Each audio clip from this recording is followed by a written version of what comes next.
Hi friends, welcome to Shiva sir maths class. AP TET previous question papers explain చేసుకుంటున్నాం కదా.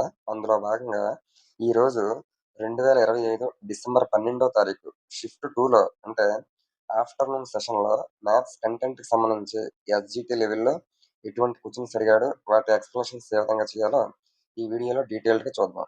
నేను మీ నుంచి expect చేసేది ఒకటే, నా ఎక్స్ప్లెనేషన్ మీకు నచ్చింది అనిపిస్తే తప్పకుండా లైక్ చేయండి. ఈ వీడియోని మీ ఫ్రెండ్స్ అందరికీ షేర్ చేయండి. అలాగే ఈ వీడియోకి ఒక 200 లైక్స్ టార్గెట్గా పెడుతున్నాను. So please like this video. First question చూస్తే ఏమంటున్నాడు, క్రింది వానిలో వేటి మధ్య ప్రధాన సంఖ్య మరియు సంయుక్త సంఖ్యలు సమానము అని అంటున్నాడు. ఇక్కడ నువ్వు గమనిస్తే ఏమంటున్నాడు, ఇక్కడ నెంబర్స్ ఇచ్చాడు, వాటి మధ్యలో ప్రధాన సంఖ్యలు సంయుక్త సంఖ్యలు సమానంగా ఉండాలి అని అంటున్నాడు. ఆ విధంగా వేటి మధ్యలో ఉంటాయి అది క్వశ్చన్. ఫస్ట్ ఆప్షన్ చూస్తే 1, 10 మధ్యన ఉన్నవి. 1కి 10కి మధ్యలో ఎన్ని నెంబర్లు ఉంటాయంటే 8 నెంబర్లు ఉంటాయి. ఏంటవి? 2, 3, 4, 5, 6, 7, 8, 9 ఇవన్నీ కలిపితే 8 నెంబర్లు అవుతాయి. ఇందులో మనకి ప్రధాన సంఖ్యలు ప్రైమ్ నెంబర్స్ కావాలి, కాంపోజిట్ నెంబర్స్ కావాలి. ప్రైమ్ నెంబర్స్ ఏంటంటే 2, 3, 5, 7 ఇవి ప్రైమ్ నెంబర్స్. అలాగే కాంపోజిట్ నెంబర్స్ అంటే 4, 6, 8, 9. ప్రైమ్ నెంబర్స్ ఏమో 4 వచ్చాయి, కాంపోజిట్ నెంబర్స్ కూడా 4 వచ్చాయి. అంటే ప్రధాన సంఖ్యలు సంయుక్త సంఖ్యలు సమానంగా ఉన్నాయి. కాబట్టి ఇచ్చినటువంటి క్వశ్చన్కి సంబంధించి మన answer option 1 is the correct answer. Next మిగిలినవి చూస్తే 10కి 20కి మధ్య ఉన్నవి అని అంటున్నాడు. 10కి 20కి మధ్యలో ఎన్ని సంఖ్యలు ఉంటాయంటే 9 సంఖ్యలు ఉంటాయి. ఆ 9 సంఖ్యల్లో మనం గమనిస్తే 11, 13, 17, 19 ఈ 4 కూడా మనకి ప్రైమ్ నెంబర్స్ అవుతాయి. ఈ 4 కాకుండా మిగిలిన 5 ఉంటాయి కదా, అవేమో కాంపోజిట్ నెంబర్స్ అవుతాయి. అంటే ప్రైమ్ నెంబర్స్ 4, కాంపోజిట్ నెంబర్స్ 5 ఈక్వల్గా లేవు కదా, కాబట్టి ఆప్షన్ 2 కాదు. నెక్స్ట్ 20కి 30కి మధ్యన ఉన్నవి అని అంటున్నాడు. 20కి 30కి మధ్యలో 9 సంఖ్యలు ఉంటాయి. అందులో మనకి ప్రైమ్ నెంబర్స్ 23, 29 కేవలం 2 మాత్రమే. అంటే ఈ మొత్తం 9లో ఈ రెండే ప్రైమ్ నెంబర్స్. అంటే మిగిలిన 7 కూడా ఏమవుతాయి, కాంపోజిట్ నెంబర్స్ అవుతాయి. కాబట్టి అది కూడా కాదు. నెక్స్ట్ ఫోర్త్ చూస్తే 30కి 40కి మధ్యలో 9 సంఖ్యలు ఉంటాయి. అందులో మనకు కావాల్సినటువంటి ప్రైమ్ నెంబర్స్ 31, 37 అంటే రెండే 2 ఉంటాయి. అంటే మిగిలిన 7 కూడా కాంపోజిట్ నెంబర్స్ అవుతాయి. ఆ విధంగా నువ్వు 1 నుంచి 100 వరకు ఉండేటటువంటి కాంపోజిట్ ప్రైమ్ నెంబర్స్కి ఒక కోడ్ అనేది ప్రతి వీడియోలో అవసరం వచ్చిన సందర్భంలో మనం మాట్లాడుకుంటాం. ఏంటది? DD, BBC, BBC, DA. ఇది కోడ్గా చెప్పొచ్చు. ఇక్కడ డి అంటే ఏంటి? 1 నుంచి 10 వరకు 4 ఉంటాయని అర్థం. నెక్స్ట్ 11 నుంచి 20కు 4 ఉంటాయని అర్థం. నెక్స్ట్ 20 నుంచి 21 నుంచి 30కు 2 ఉంటాయని అర్థం. నెక్స్ట్ 31 నుంచి 40కు 2 ఉంటాయని అర్థం. ఆ విధంగా మనము ఈ కోడ్ ఏదైతే ఉందో దాన్ని గుర్తుపెట్టుకుంటే వాడు దేని నుంచి దేని మధ్యలో అడిగినా కూడా ఈజీగా చేయొచ్చు. ఏంటి ఆ code? DD, BBC, BBC, DA. అది మనకి కోడ్గా మనము చెప్పుకోవచ్చు. ఇది ఫస్ట్ క్వశ్చన్. సెకండ్ క్వశ్చన్ చూస్తే క్రింది వానిలో సత్య ప్రవచనము ఏది అని అంటున్నాడు. అంటే రాంగ్ స్టేట్మెంట్స్ 3 ఉంటాయి, కేవలం ఒకే ఒక్కటి మాత్రమే సత్యం ఉంటుంది. ఫస్ట్ ఆప్షన్ చూస్తే పూర్ణాంకాలు వ్యవకలనం దృష్ట్యా సంవృతము అని అంటున్నాడు. క్లోజ్డ్ ప్రాపర్టీ అండర్ సబ్ట్రాక్షన్ అంటున్నాడు. అసలు పూర్ణాంకాలు అంటే ఎక్కడి నుంచి స్టార్ట్ అవుతాయి? హోల్ నెంబర్స్ 0, 1, 2, 3 ఈ విధంగా ఉంటాయి. అందులో వ్యవకలనము ఫర్ ఎగ్జాంపుల్కి 3 ఉంది, 1 ఉంది. ఆ రెండింటి తాలూకు వ్యవకలనం అంటే 2. అంటే ఇది పూర్ణాంకాల్లో ఉంటుందా లేదా? అంటే రెండు సంఖ్యల తాలూకా వ్యవకలనం కూడా అదే సంఖ్యా సంఖ్యలో ఉంటే అది సంవృత ధర్మాన్ని పాటిస్తున్నట్టు. ఇప్పుడు నువ్వు గమనిస్తే 2 ఉంది, 5 ఉంది. ఈ రెండు కూడా పూర్ణాంకాల్లో ఉంటాయి హోల్ నెంబర్స్లో. వాటి తాలూకు మైనస్ చెయ్యి, నీకేమొస్తుంది? -3 వస్తుంది. ఈ -3 అనేది హోల్ నెంబర్స్లో అంటే పూర్ణాంకాల్లో ఉంటుందా? ఉండదు. కాబట్టి వ్యవకలనం దృష్ట్యా సంవృత ధర్మాన్ని పాటించదు. అందుకు ఆప్షన్ 1 కాదు. నెక్స్ట్ ఆప్షన్ 2 చూస్తే మనకేమంటున్నాడు, పూర్ణ సంఖ్యలు వ్యవకలనం దృష్ట్యా సంవృతం కాదు అని అంటున్నాడు. పూర్ణ సంఖ్యలు వ్యవకలనం దృష్ట్యా సంవృతం అవుతాయి. ఎందుకో చూడు. పూర్ణ సంఖ్యలు అంటే ఇంటీజర్స్. అందులో నెగిటివ్ నెంబర్స్ ఉంటాయి, 0 ఉంటుంది, పాజిటివ్ నెంబర్స్ కూడా ఉంటాయి. ఫర్ ఎగ్జాంపుల్కి నేను 3 తీసుకున్నాను, 2 తీసుకున్నాను. ఆ రెండు మైనస్ చేశాను, 1. ఈ 1 అనేది ఇంటీజర్స్ అంటే పూర్ణ సంఖ్యల్లో పాజిటివ్ నెంబర్స్లో ఉంటుంది కదా. సేమ్ అలాగే దీనికి రివర్స్ చేస్తాను. అంటే 2లో నుంచి 3 మైనస్ చేస్తాను. అప్పుడేమొస్తది -1. ఈ -1 కూడా మనకి పూర్ణ సంఖ్యా సమితిలో ఇంటీజర్‌లో ఉంటుంది కదా! అంటే మనం ఏం తెలుసుకోవాలి? ఆ రెండింటి తాలూకా మనకిక్కడ వ్యవకలనం అని అన్నాడు. అంటే వ్యవకలనం చేయాలి 2 నంబర్‌లు. ప్లసొచ్చినా ఆ పూర్ణ సంఖ్యా సమితిలో ఉంటుంది. మైనసొచ్చినా ఆ పూర్ణ సంఖ్యా సమితిలో ఉంటుంది. కాబట్టి మనకి పూర్ణ సంఖ్య వ్యవస్థల్లో పూర్ణ సంఖ్యలనేవి వ్యవకలనం దృష్ట్యా సంవృతం అవుతున్నాయి. కానీ వీడేమో కాదు అని అంటున్నాడు. కాబట్టి ఇది కూడా రాంగ్ స్టేట్‌మెంట్. నెక్స్ట్ మూడోది చూస్తే పూర్ణ సంఖ్యలు భాగాహారం దృష్ట్యా సంవృతం కాదు అని అంటున్నాడు. పూర్ణ సంఖ్యలు ఇప్పుడే చెప్పుకున్నాం. ఇంటీజర్స్ అంటే నెగెటివ్ నంబర్స్, 0, పాజిటివ్ నంబర్స్ ఈ విధంగా ఉంటాయి. భాగాహారం దృష్ట్యా సంవృతం అవ్వదు. ఎందుకు? ఇప్పుడు ఫర్ ఎగ్జాంపుల్‌కి నేను -2 తీసుకున్నాను. దాన్ని మైనస్ ఒకవేళ మైనస్ అని కాకుండా 4తో డివైడ్ చేశాననుకోండి. అంటే ఇది, ఇది ఈ 2 కూడా పూర్ణ సంఖ్యల్లోనే ఉంటాయి. ఇప్పుడు నేను దీన్ని డివైడ్ చేస్తే నాకు -1/2 వస్తది.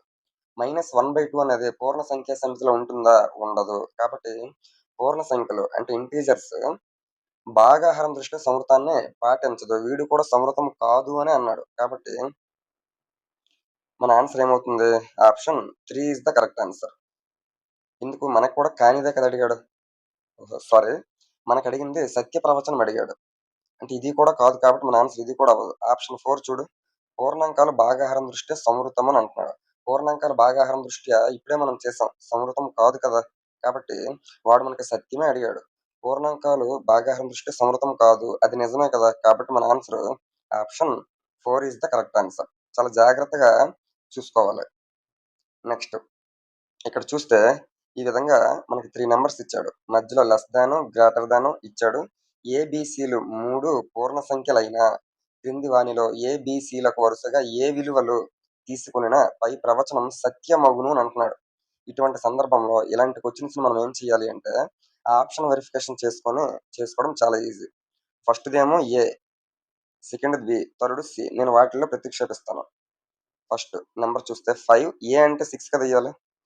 8, 3, 1 లెస్ థాన్ 5, 7 బి అంటే ఏంటి 7 కదా! 7, 3, 6 గ్రేటర్ థాన్ 5, 7, 8 సి అంటే 4, 8 ఈ విధంగా ఆప్ ఈ ఆప్షన్‌లో ఉండేటటువంటి నంబర్స్‌ని నేను ప్రతిక్షేపించాను. ఇది ఒకవేళ సాటిస్ఫై అయిందనుకోండి, ఇదే మన ఆన్సర్ అవుతుంది. ఒకసారి చూద్దాం. ఇక్కడ 56,831 ఇదేమో లెస్ థాన్ అంటున్నాడు. కరెక్టే కదా! దీనితో పోలిస్తే ఇది లెస్ థానే. ఎందుకు 56,000 అనేది 57,000 కంటే తక్కువ. అటువైపు చూద్దాం. 57,848 ఇటువైపు 57,736 ఇక్కడ 848 ఉంది. ఇక్కడ 736 ఉంది. ఇది 736 ఏమో ఎక్కువ అని అంటున్నాడు. తప్పు కదా! కాబట్టి ఇది మన ఆన్సర్ అవ్వదు. నెక్స్ట్ సేమ్ అలాగే సెకండ్ ఆప్షన్ చూద్దాం.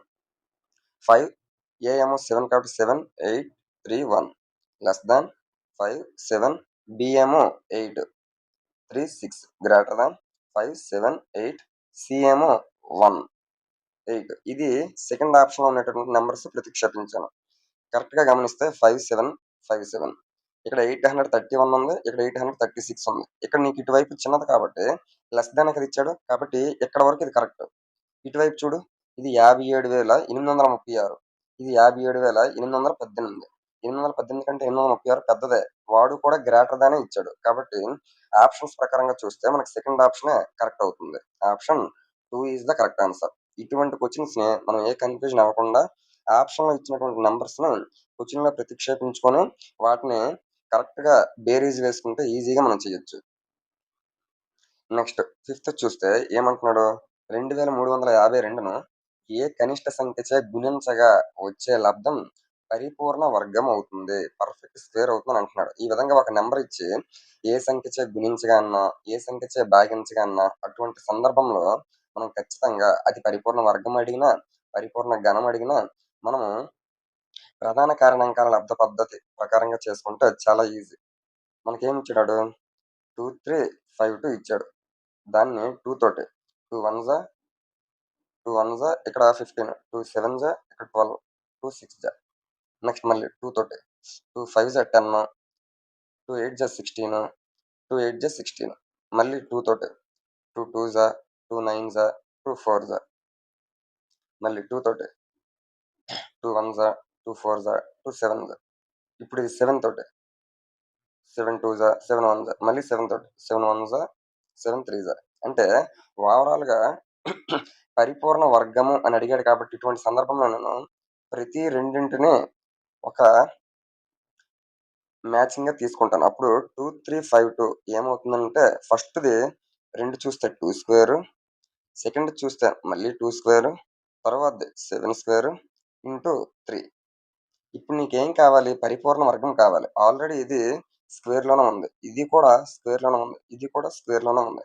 ఇక్కడ నువ్వు గమనిస్తే 3 అనేది ఒక్కటే ఉంది. అక్కడ 3 స్క్వేర్ ఉండుంటే పరిపూర్ణ వర్గం అవుదును. మరి 3 స్క్వేర్ కావాలి. అంటే ఇంకొక 3 నాకు కావాలి. ఆ 3ని కూడా నేను ఇంటూ చేస్తే అప్పుడు అదేమవుతుంది? 3 స్క్వేర్ అవుతుంది. అంటే నువ్వు గుణించవలసినటువంటి ఆ కనిష్ట సంఖ్య ఏమిటి? 3 అని అర్థం చేసుకోవాలి. Option 1 is the correct answer. Next చూస్తే క్రింది వాటిలో గరిష్ట భిన్నము గ్రేటెస్ట్ ఫ్రాక్షన్ ఏది అని అంటున్నాడు. ఈ విధంగా ఆప్షన్స్ ఇచ్చాడు. ఇటువంటి సందర్భంలో ఏది పెద్ద భిన్నము, ఏది చిన్న భిన్నము అని అడిగినప్పుడు పక్కన మనం ఈజీగా ఉండడం కోసం ఒక 0 పెట్టుకుంటే ఈజీగా చేయొచ్చు. ఇప్పుడు నువ్వు గమనిస్తే 11 తోటి 11 ఎయిట్స్ 88 అలా ఉంచండి.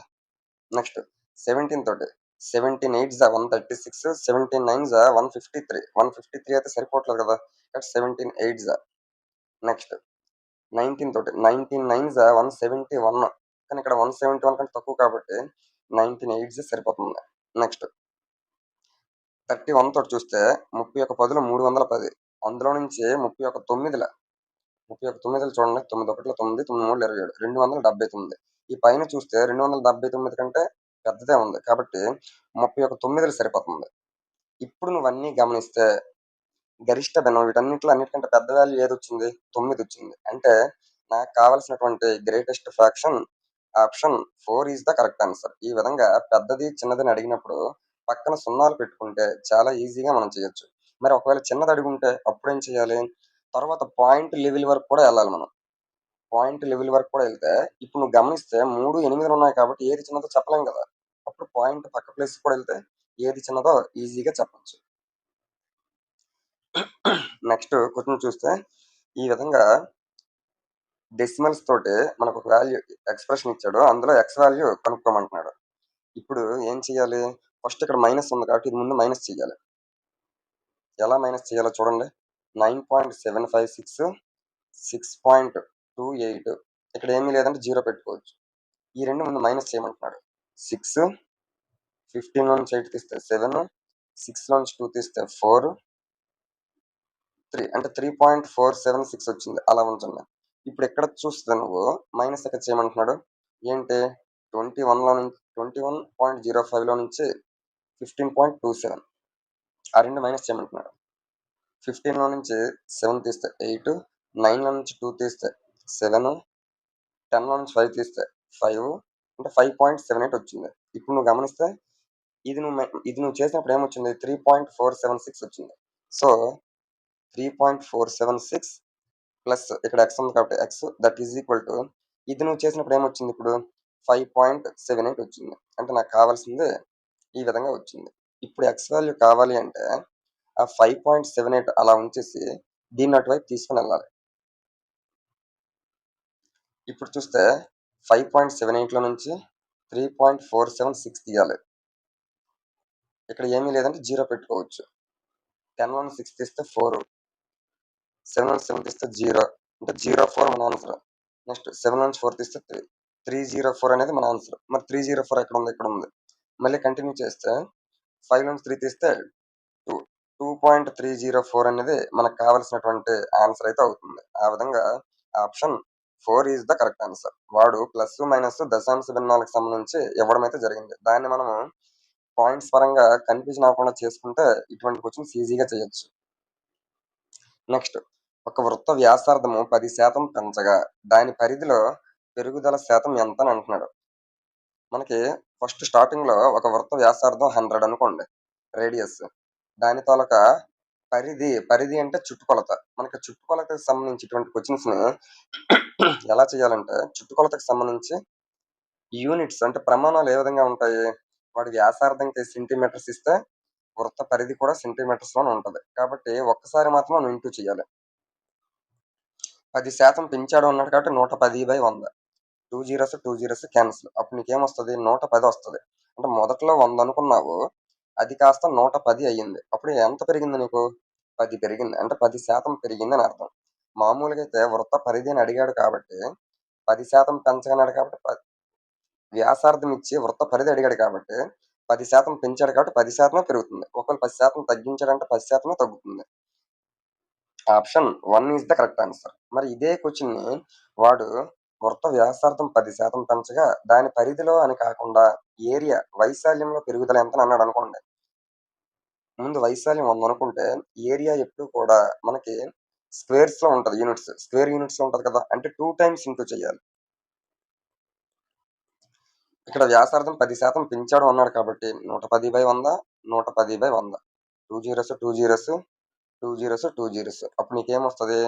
121. మొదట్లో 100 ఉండేది. ఇప్పుడు 121 అయ్యింది. అంటే ఎంత పెరిగింది? 21% పెరిగిందని అర్థం చేసుకోవచ్చు. అప్పుడు ఆన్సర్ 21 అవుతది. మనకి ఏదైతే అడుగుతున్నాడో దాని ప్రకారంగా మనం చూసుకోవాలి. పరిధి అడిగితే యూనిట్స్ అనేవి వ్యాసార్థానికి ఎలా ఉంటాయో పరిధికి కూడా అలాగే ఉంటాయి. అలా కాకుండా వ్యాసార్థం ఇచ్చి వైశాల్యంలో పెరుగుదలంటే వైశాల్యం ఏమో స్క్వేర్ యూనిట్స్‌లో ఉంటది కాబట్టి 2 టైమ్స్ చేయాలి. ఆ విధంగా చూసుకుంటే ఇటువంటి క్వెషన్స్ ఈజీగా చేయొచ్చు. నెక్స్ట్ ఒక వస్తువును రూ. 300కి అమ్మగా 20% లాభం వచ్చింది. అంటే 100% ఉండేటటువంటి వస్తువును 20% లాభానికి అంటే 120%కి 120% ఏమో 300 అవుతుంది. ఎందుకు? 300కి అమ్మగా 20% లాభం వచ్చిందట. ఇప్పుడేమంటున్నాడు? ఆ వస్తువు కొన్న వెల అంటే 100% కనుక్కోవాలి. 120% 300 అయినప్పుడు అంతకంటే తక్కువ పర్సెంటేజ్ కూడా వాల్యూ కూడా అంటే దాని తాలూకా అమౌంట్ కూడా తక్కువే కదా అవుతుంది. కాబట్టి తక్కువ 100 బై ఎక్కువ 120 ఇంటూ 300. 0, 0 క్యాన్సిల్. నెక్స్ట్ 2 50ల, 2 6ల, 6 ఒకట్ల, 6 5ల, 50 ఇంటూ 5 250. అంటే ఆ వస్తువు తాలూకా కాస్ట్ ప్రైస్ కొన్న వెల ఏమో రూ. 250. Option 2 is the correct answer. Next question చూస్తే ఒక వ్యక్తి తన ఆదాయంలో 15% తన పిల్లల విద్యపై ఖర్చు చేస్తున్నాడు. వృత్త రేఖా చిత్రంలో దీనిని సూచించు సెక్టార్ కోణము అని అడుగుతున్నాడు. మనకి వృత్త రేఖా చిత్రం పై చార్ట్‌కి వచ్చేసరికి మొత్తం అంతా కలిపితే 100% ఎంత కోణానికి సమానము? ఇది రౌండ్‌గా ఉంటుంది కాబట్టి 360 డిగ్రీస్‌కి ఈక్వల్ అవుతుంది. ఇప్పుడు నీకు 15% ఏమో పిల్లల విద్యపై ఖర్చు చేశాడంటున్నాడు. అది సూచించే కోణం కనుక్కోమంటున్నాడు. ఇది మనకు కనుక్కోమంటున్నాడు. 100% 360 అయినప్పుడు అంతకంటే తక్కువ శాతం డిగ్రీలు కూడా కోణం కూడా తక్కువే కదా అవుతుంది. కాబట్టి తక్కువ 15 బై ఎక్కువ 100 ఇంటూ 360. 0, 0 క్యాన్సిల్. నెక్స్ట్ 15 ఆరుల 90. 0, 9, 15 మూడుల 45. 45 9 54. అంటే 540/10. 0, 0 క్యాన్సిల్ అయిపోతే 54 మిగులుతది. అంటే ఆ 15% తాలూకా వాల్యూ కోణంలో ఎంతనంటే 54%గా మనం చెప్పుకోవచ్చు. Option 4 is the correct answer. Next question చూస్తే 105 పెన్నుల ఖరీదు రూ. 350. అయితే రూ. 100తో ఎన్ని పెన్నులొస్తాయి? 105 పెన్నులు రూ. 350. ఇప్పుడు నాకు రూ. 100కి ఎన్ని పెన్నులొస్తాయని అంటున్నాడు. రూ. 350కైతే 105 పెన్నులొస్తాయి. మరి ఇక్కడ రూ. 100కి నాకు కావాలి అంటే పెన్నులు కూడా తక్కువే కదా వస్తాయి నాకు. తక్కువే వస్తాయి. కాబట్టి తక్కువ 100 బై ఎక్కువ 350 ఇంటూ 105. 0, 0 క్యాన్సిల్. 7 తోటి 7 5ల 7 15ల 5 ఒకట్ల 5 మూడుల 3 ఇంటూ 10 30 అవుతుంది. అంటే రూ. 100కి ఎన్ని పెన్నులు వస్తాయంటే 30 పెన్నులు మాత్రమే వస్తాయి. Option 1 is the correct answer. Next question చూస్తే ఏ యొక్క ఆదాయము బి యొక్క ఆదాయం కన్నా 25% ఎక్కువ. ఏ, బి అని ఇద్దరున్నారు. ఏ తాలూకా ఆదాయం ఏమంటున్నాడు? బి కంటే 25% ఎక్కువట. అంటే బిది నేను 100 అనుకుంటే ఏదేమో 125 అవుతుంది. ఇప్పుడేమంటున్నాడు? బి యొక్క ఆదాయము ఏ కన్నా ఎంత శాతం తక్కువ? బిది ఏ కంటే ఎంత తక్కువ అని అంటున్నాడు. ఇక్కడ నువ్వు గమనిస్తే 25 తక్కువ. 25 తక్కువ కదా! కానీ శాతం అడిగాడు. 25 తక్కువ. దేనితో పోలిస్తే? ఏతో పోలిస్తే 25 తక్కువ. కాబట్టి కింద 125 రాయాలి. పర్సెంటేజ్ అడిగాడు కాబట్టి 100. 25 ఒకట్ల 25 ఐదుల 5 ఒకట్ల 5 20ల అంటే ఎంత శాతం తక్కువ అంటే 20% తక్కువ అని అర్థం చేసుకోవచ్చు. Option 1 is the correct answer. Next question చూస్తే కింది మార్కుల మధ్యగతము మీడియన్ కావాలి. మనం గమనిస్తే మధ్యగతము కావాలి అంటే మనం ఏం చేయాలంటే ఇచ్చినటువంటి అబ్జర్వేషన్స్ రాసులు ఏమున్నాయో వాటిని ఆరోహణ క్రమంలో పెట్టుకోవాలి లేదా అవరోహణ క్రమంలో పెట్టుకోవాలి. అది మీ ఇష్టం. నేను ఆరోహణ క్రమం అసెండింగ్ ఆర్డర్లో పెట్టుకుంటాను. ఫస్ట్ 11, తర్వాత మొత్తం ఎన్ని ఉన్నాయి 1 2 3 4 5 6 7 8 9 10 మొత్తం 10 ఉన్నాయి కాబట్టి లెఫ్ట్ సైడ్ 4 రైట్ సైడ్ 4 వదిలిస్తే ఐదోది ఆరోది ఏవైతే ఉన్నాయో అదే నాకు కావాల్సినవి. కాబట్టి 11 తర్వాత ఏంటి 15 తర్వాత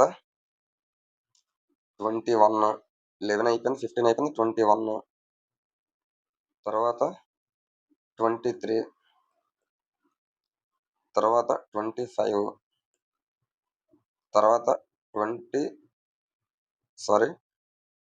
25 కంటే ముందు 24 కూడా ఉంది. 24 నెక్స్ట్ 25 నెక్స్ట్ 27. ఇప్పుడు నాకు మిగిలినవి కూడా అవసరం లేదు. ఎందుకు? నాకు మొత్తం 10 రాసులు ఇచ్చాడు. ఇటువైపు 4 రాసులు ఉంటాయి, అటువైపు 4 రాసులు ఉంటాయి. మధ్యలో అదేది ఐదోది ఆరోది నాకు కావాలి. ఇక్కడ చూస్తే ఐదోదేమో 25 సారీ ఐదోదేమో 24 ఆరోదేమో 25 కాబట్టి ఈ రెండే నాకు కావాలి. మరి మనకు మామూలుగా అయితే బేసి సంఖ్యలో రాసులు ఇస్తే సపోజ్ 7 ఇచ్చాడు అనుకోండి, లెఫ్ట్ సైడ్ 3 రైట్ సైడ్ 3 వదిలిస్తే మిడిల్లో ఏదైతే నాలుగోది ఉంటుందో అదే మనకు మధ్యగతం అవుతుంది. ఇక్కడ సరి సంఖ్యలో 10 ఇచ్చాడు కాబట్టి లెఫ్ట్ సైడ్ 4 రైట్ సైడ్ 4 వదిలిస్తే మధ్యలో ఐదోది ఆరోది ఏదైతే ఉందో అదే మనకి వాటి తాలూకా ప్లస్ చేయాలి. 24 25 ప్లస్ చేసి బై 2 చేస్తే అదే మనకి ఏమవుతుందంటే మధ్యగతము మీడియన్ అవుతుంది. 24 ప్లస్ 25/2 అంటే 24.5 అయితే అవుతుంది. ఆ విధంగా మనము ఆరోహణ క్రమంలో కానీ అవరోహణ క్రమంలో కానీ పెట్టుకొని వాడు సరి సంఖ్యలో ఇచ్చాడు కాబట్టి మధ్యలో 2 సంఖ్యలు మిగులుతాయి. వాటిని ప్లస్ చేసి బై 2 చేస్తే మనకు కావలసినటువంటి మధ్యగతం వస్తుంది. Option 1 is the correct answer. Next question చూస్తే ఒక బాలుడు కొన్ని మిఠాయిలను కొని వాటిలో ఎల్ సంఖ్య గల మిఠాయిలను తన స్నేహితులకు పంచగా అంటే ఎన్ని కొన్నాడో తెలియదు. అందులో ఎల్ ఏమో తన ఫ్రెండ్స్కి ఇచ్చాడు. ఇంకాను 4 మిగిలాయి. మరి ఇంకా 4 మిగిలాయి. అతను కొన్న మొత్తం మిఠాయిలు అంటే ఎల్ పంచాడు ఇంకా 4 మిగిలాయి. వాడు ఎన్ని కొన్నాడు అంటే L+4 కదా కొన్నట్టు. మొత్తం L+4 మిఠాయిలు కొంటే అందులో ఎల్ ఏమో ఫ్రెండ్స్కి ఇస్తాడు 4 ఏమో మిగిలాయి. కాబట్టి మొత్తం ఎన్ని కన్నాడు అంటే ఏమొస్తుంది L+4 వస్తుంది. Option 1 is the correct answer. Next చూస్తే క్రింది వానిలో ఏది -2 ఇంటూ x+3 8 అను సమీకరణం యొక్క సాధన అవుతుంది. సాధన అన్నాడు అంటే మనం ఏం చేయాలి? సొల్యూషన్ కావాలి అంటే x వాల్యూ కనుక్కోవాలి. నీకేమి ఇచ్చాడు? -2 ఇంటూ x+3 8 2 తోటి 2 1 జా 2 4 జా అప్పుడు నీకేమవుతుంది? x+3 ఈ మైనస్ అటు కూడా వెళ్ళిపోతుంది -4. therefore x +3 అటు వెళ్తే మైనస్ అవుతుంది. -4 -3 -7 అవుతుంది. నాకు కావాల్సినటువంటి వాల్యూ -7.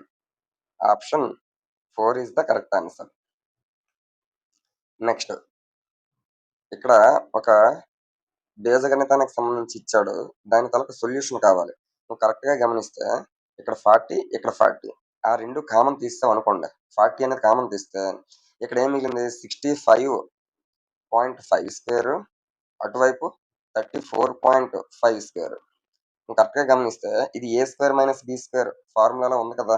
కాబట్టి ఆ 40 అలా ఉంచితే A² - B² ఫార్ములా ఏంటి? A+B into A - B. So A+B into A - B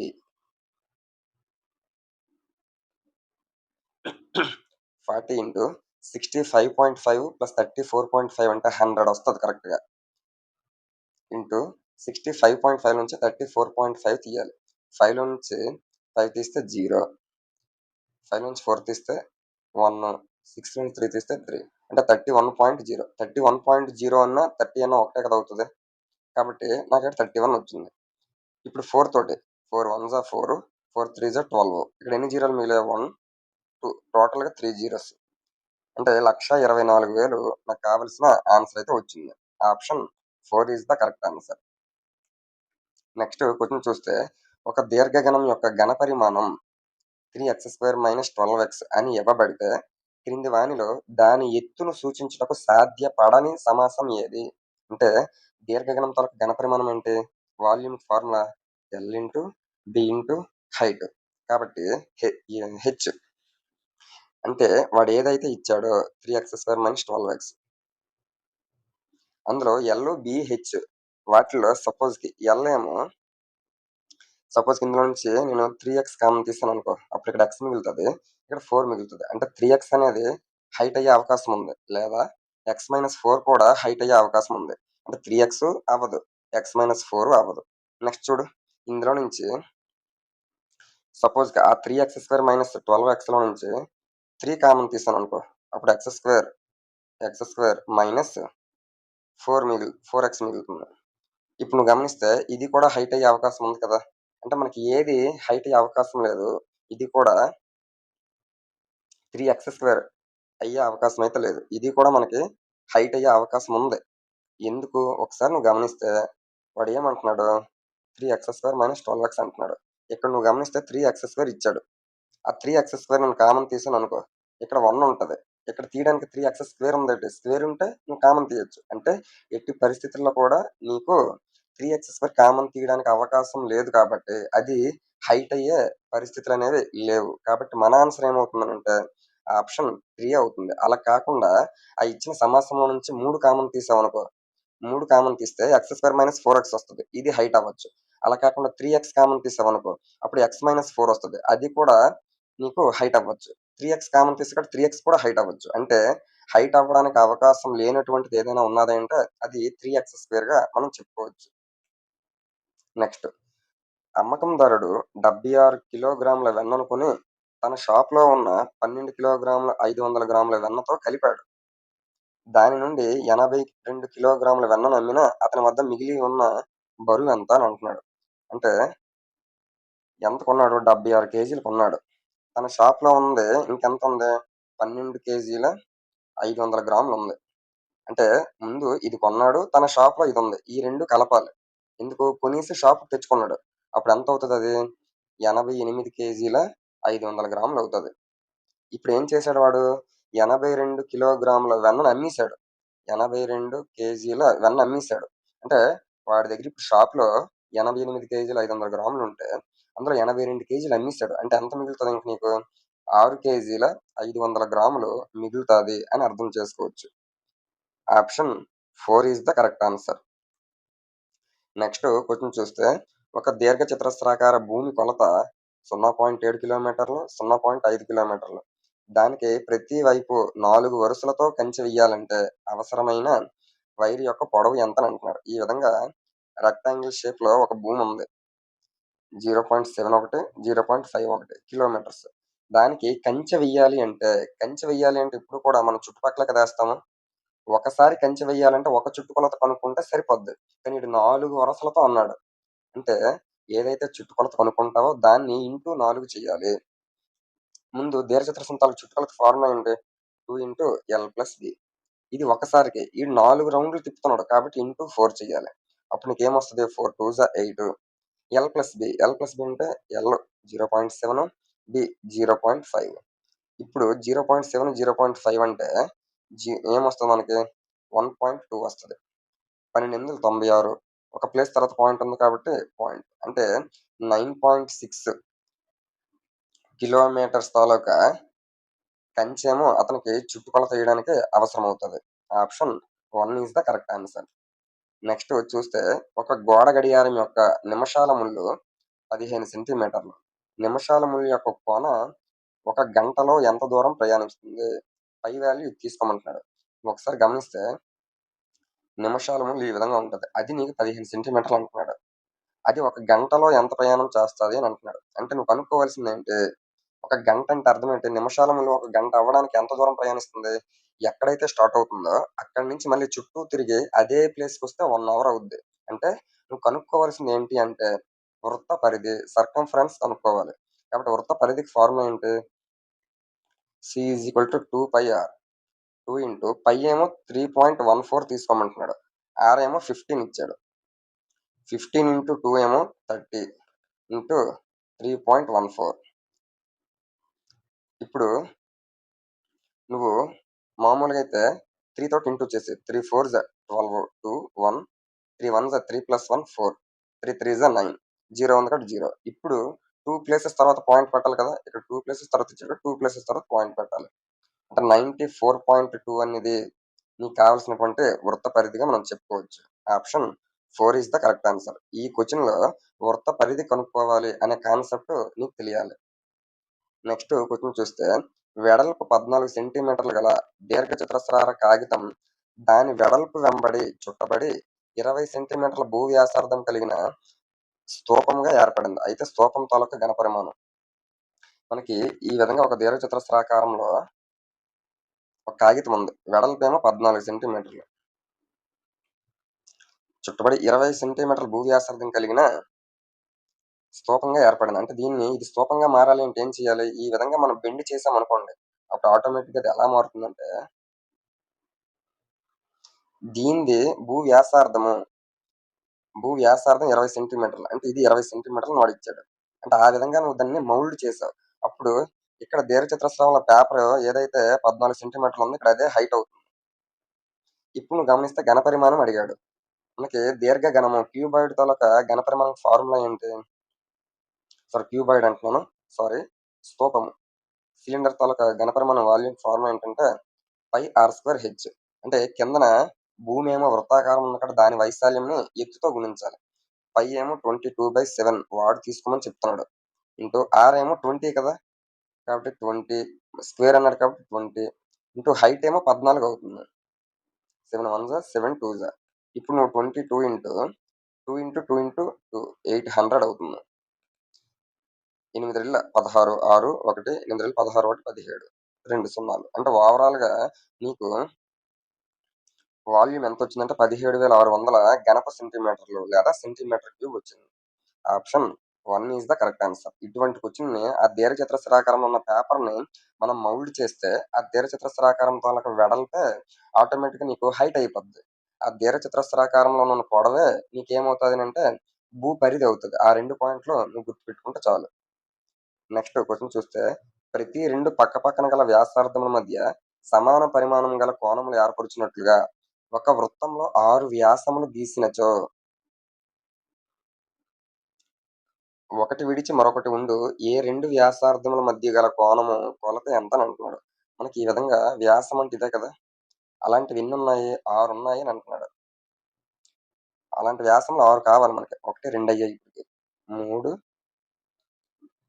4 5 6 ఇలా మనం వేసిన తర్వాత అన్ని సమానమైన దూరంలో ఉండేటట్టు కూడా అన్నాడు. సమాన పరిమాణం కలిగిన కోణాలు ఏర్పడాలి అని అంటున్నాడు. అంటే ప్రతి రెండు రెండు వ్యాసముల మధ్య కూడా సేమ్ ఒకే కోణం ఉంటుంది. నువ్వు ఒకసారి గమనిస్తే ఇదంతా ఎంత నీకు 360 డిగ్రీలు కదా, అందులో నీకు ఎన్ని గ్యాప్లు వచ్చాయి? 6 వ్యాసములు గీసాడని అన్నాడు కాబట్టి గ్యాప్లు ఎన్ని వచ్చి చూడు. ఒకటి అంటే ఎన్ని కోణాలు ఏర్పడ్డాయి? 1 2 3 4 5 6 7 8 9 10 11 12 అంటే 12 కోణాలు ఏర్పడ్డాయి. వీడేమంటున్నాడు? ఒకటి విడిచి మరొకటిగా ఉండు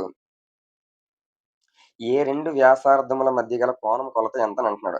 ఏ రెండింటి తాలూకు వ్యాసార్థాలు ఇప్పుడు ఫర్ ఎగ్జాంపుల్ ఇదొక వ్యాసార్థం, ఇదొక వ్యాసార్థం, దాని మధ్య కోణం ఎంత కనుక్కోవాలి. మనకు 6 వ్యాసాలు గీసాం కాబట్టి మనకు కోణాలు ఎన్ని ఏర్పడ్డాయి? 12 ఏర్పడ్డాయి. కాబట్టి ఆ 12 కూడా సమానమైన కోణాలు ఏర్పరుస్తాయి. ఆ 12తో భాగిస్తే ఒక్కొక్క కోణం అంతా తెలుస్తుంది. 360 డిగ్రీలు బై 12 అంటే 12 3 36 కాబట్టి 30 డిగ్రీలు వస్తుంది. అంటే ప్రతి కోణం కూడా 30 డిగ్రీలే. అలాంటివి 12 ఉన్నాయి కాబట్టి 12 30 360 డిగ్రీలు అవుతుంది. అంటే మనకు కావలసిన ఏ 2 వ్యాసార్థముల మధ్య కోణమైనా 30 డిగ్రీలుగా చెప్పుకోవచ్చు. Option 2 is the correct answer. Next, ఒక అర్ధవృత్తాకారపు కాగితమును ప్రతిసారి సగమయ్యేటట్లు 2 పర్యాయములు మడత పెట్టబడింది. అంటే అర్ధవృత్తాకారంలో కాగితం ఉంది, సెమీ సర్కిల్ షేప్ లో. దాన్ని 2 పర్యాయములు మడత పెడితే అన్నాడు. నేను ఒక పర్యాయం మడత పెడితే నాకు ఈ విధంగా వస్తుంది. 2 పర్యాయములు మడత పెట్టమన్నాడు కాబట్టి నాకు ఎలా వస్తుంది? ఇలా వస్తుంది. అంటే నాకు ఈ విధంగా వస్తుంది 2 పర్యాయములు మడత పెడితే. ఇప్పుడు ఏంటంటున్నాడు? మడత విప్పిన తరువాత దానిపై ఏర్పడిన ఒకటి విడిచి మరొకటి ఉన్న క్రీజుల మధ్య కోణం ఎంత అని అంటున్నాడు. ఒకటి విడిచి మరొకటి ఉన్న అంటే ఇప్పుడు దీన్నే ఇప్పిసాడు. అప్పుడు ఆ అర్ధవృత్తాకారం ఏదైతే ఉందో ముందు మధ్యలోకి మడత పెట్టా కాబట్టి అక్కడ ఒక గీతొస్తది. తర్వాత రెండోసారి మడత పెట్టినప్పుడు ఇటొక గీతొస్తది. ఇటొక గీతొచ్చిందంటే ఆటోమేటిక్‌గా ఇటొక గీతొస్తది. ఇప్పుడు నీకు అడుగుతుంది ఏంటి అంటే, ఒకటి విడిచి మరొకటి ఉన్న క్రీజుల మధ్య అంటే ఇప్పుడు ఇది గాని ఒకటి విడిచి అంటే మధ్యలో ఒకటి వదిలివేయాలి అంటున్నాడు. అంటే ఈ రెండింటి తాలూకా కోణం ఇది గాని, లేకపోతే ఇగో ఈ రెండింటి మధ్య కోణం ఇది గాని కనుక్కోమంటున్నాడు. మనకి ఒకటే గుర్తుపెట్టుకో. అర్ధవృత్తంలో కోణం 90 డిగ్రీలు, లంబ కోణము అనే విషయం నీకు తెలిస్తే ఈజీగా చేయొచ్చు. ఇప్పుడు దీనికి, దీనికి మధ్యలో ఈ కోణం ఎంతుంటది అంటే ఇక్కడ 90 డిగ్రీలు ఉంటది. Option 2 is the correct answer. ఒక పేపర్ తీసుకొని అర్ధవృత్తాకారంలో ఉన్న పేపర్ తీసుకొని 2 సార్లు మడత పెట్టి ఇప్పిన తర్వాత నీకు ఈ విధంగా వస్తుంది. మధ్యలో ఒకటి వదిలేసి ఏ 2 గీతల మధ్య కోణం నువ్వు చూసుకున్నా 90 డిగ్రీలు వస్తది. అది దీని తాలూకా కాన్సెప్ట్. నెక్స్ట్ చూస్తే కోణాలు 1:2:1 నిష్పత్తిలో గల త్రిభుజము. అంటే ఒక త్రిభుజంలో 3 కోణాలుంటాయి. ఆ 3 కోణాల్లో 2 కోణాలు సమానము అని అంటున్నాడు. 2 కోణాలు సమానం అని అంటున్నాడు. కాబట్టి ఆ 2 కోణాలు కలిపితే మూడో కోణానికి సమానం అని అంటున్నాడు. ఎందుకు? ఇక్కడ 1, 1 కలిపితే మధ్యలో ఉండే 2కి సమానం కదా! కాబట్టి నువ్వు ఏం గమనించాలి? ఫస్ట్ సమద్విబాహు త్రిభుజము ఐసోసెలస్ ట్రయాంగిల్ అనే పాయింట్ నువ్వు గమనిస్తావు. చూడొకసారి. సమద్విబాహు త్రిభుజం కాదు అని అంటున్నాడు. ఖచ్చితంగా సమద్విబాహు త్రిభుజం అవుతది. ఎందుకు? 3 కోణాల్లో 2 కోణాలు సమానం అంటే, ఆ 2 కోణాలకు ఎదురుగా ఉన్న 2 భుజాలు కూడా సమానమే. అంటే మొత్తం 3 భుజాల్లో 2 భుజాలు సమానం కాబట్టి అది సమద్విబాహు త్రిభుజం అవుతుంది. కానీ ఈడు కాదంటున్నాడు. ఇది మన ఆన్సర్ కాదు. నెక్స్ట్ లంబకోణ త్రిభుజం కాదు అని అంటున్నాడు. లంబకోణ త్రిభుజం అవ్వాలి అంటే 90 డిగ్రీస్ ఉండాలి. నువ్వు ఒకసారి గమనిస్తే ఇది 90 ఉండి, ఇది 30 ఉండి, ఇది 60 ఉందనుకోండి. అప్పుడు దీని రేషియో ఏమవుతది? 30:60:90 1:2:3 అవుతుంది. అంటే 1:2:3లో ఇస్తే అది లంబకోణం అవుతుంది. కానీ వీడు మనకేమన్నాడు? ఇది 90 అనుకోండి. ఇది 45, ఇది 45. అప్పుడు 45:45:9 చేస్తే 45 వన్ జా, 45 వన్ జా, 45 టూ జా. నువ్వు గమనించు 1:1:2 మనకు కావాల్సింది 1:2:1 అంటే ఒక కోణమేమో 2 భాగాలుంటుంది. మరి మిగిలిన 2 కోణాలు కూడా ఒక్కొక్క భాగమే ఉంటుంది. ఆ విధంగా ఉండేటటువంటి కోణం ఏది? లంబ కోణంతో పాటు సమద్విబాహు త్రిభుజం కూడా అవ్వాలి. ఎందుకు? ఈ 2 భుజాలు సమానమైనప్పుడే వాటికి ఎదురుగా ఉన్న కోణాలు సమానమవుతాయి. అప్పుడు అది 45, ఇది 45 అవుతుంది. అంటే మనకిచ్చినటువంటి 1:2:1 అనేది దేనికి ఈక్వల్ అవుతుందనంటే లంబకోణ సమద్విబాహు త్రిభుజం రైట్ యాంగిల్ ఐసోసెలస్ ట్రయాంగిల్ అని మనం అర్థం చేసుకోవచ్చు. Option 3 is the correct answer. Next last question చూస్తే ఒక క్రమ బహుభుజికి సాధ్యపడు కనీస అంతర కోణం కొలత ఎంత అని అంటున్నాడు. ఒక క్రమ బహుభుజి రెగ్యులర్ పాలిగాన్ తాలూకా అట్‌లీస్ట్ ఇంటీరియర్ యాంగిల్ మనకు కావాలి. మనం చూసుకుంటే అన్నిటికంటే చిన్న క్రమ బహుభుజి ఏది? త్రిభుజం. సమబాహు త్రిభుజం. ఎందుకు? క్రమ బహుభుజి అని 3 భుజాలతో కనీసం 3 భుజాలు ఉండాలి. ఒక బహుభుజి ఏర్పడాలంటే. అలాగే వాడు క్రమ బహుభుజి అన్నాడు. అంటే రెగ్యులర్ పాలిగాన్. ఆ విధంగా ఉండేటటువంటిది అన్నిటికంటే చిన్నది సమబాహు త్రిభుజం. అందులో కోణం ఎంత ఉంటుంది? 60, 60, 60. అంటే ప్రతి కోణం 60 డిగ్రీలు ఉంటుంది. దీనికంటే పెద్దది చూడు. అంటే 4 భుజాలు సమానంగా ఉండేటటువంటి రెగ్యులర్ పాలిగాన్ ఏది? చతురస్రం. 90, 90, 90, 90 అంటే ఇక్కడ 90 వస్తుంది. అంటే భుజాలు పెరుగుతూ ఉన్న కొలది లోపలుండే అంతర్కోణం కూడా పెరుగుతుంది. మరి అన్నిటికంటే కనీస అంతర్కోణము లీస్ట్ వాల్యూ అడిగాడు కాబట్టి సమబాహు త్రిభుజం తాలూకా అంతర్కోణం 60 డిగ్రీలే అన్నిటికంటే లీస్ట్ వాల్యూగా మనం చెప్పొచ్చు. Option 4 is the correct answer. ఈ విధంగా మనము 2025 డిసెంబర్ 12వ తారీఖు షిఫ్ట్ 2లో మ్యాథ్స్ ఎస్‌జిటికి సంబంధించి ఎటువంటి బిట్స్ అడిగాడు, వాటి ఎక్స్‌ప్లనేషన్స్ ఏ విధంగా చేయాలో డీటెయిల్డ్‌గా మనము ఎక్స్‌ప్లెయిన్ చేసుకోవడం అయితే జరిగింది. ఇంకా మీకు ఏమైనా డౌట్స్ గాని, లేకపోతే ఇంకా ఏమైనా టాపిక్స్ ఎక్స్‌ప్లెయిన్ చేయాలని మీకు అనిపిస్తే తప్పకుండా కామెంట్స్ రూపంలో పెట్టండి. వాటిని నేను వీలైనంత వేగంగా వీడియోస్ రూపంలో చేయడానికైతే ట్రై చేస్తాను. నేను మీ నుంచి ఒకటే ఎక్స్‌పెక్ట్ చేస్తున్నాను. నేను చెప్పే ఎక్స్‌ప్లనేషన్ మీకు నచ్చిందనిపిస్తే తప్పకుండా లైక్ చేయండి. మీ ఫ్రెండ్స్ అందరికీ ఈ వీడియోని షేర్ చేయండి. Thank you so much.